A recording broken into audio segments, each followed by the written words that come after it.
بسم الله الرحمن الرحيم. سبح اسم ربك الأعلى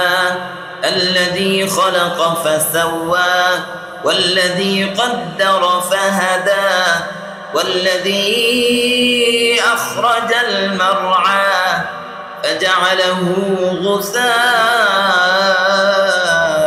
أحوى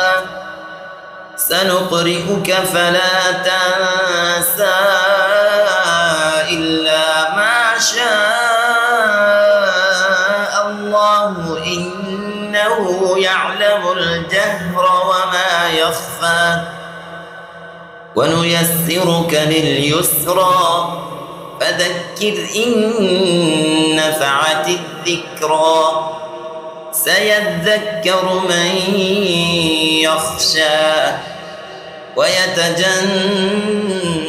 الأشقى الذي يصلى النار الكبرى ثم لا يموت فيها ولا يحيا قد أفلح من تزكى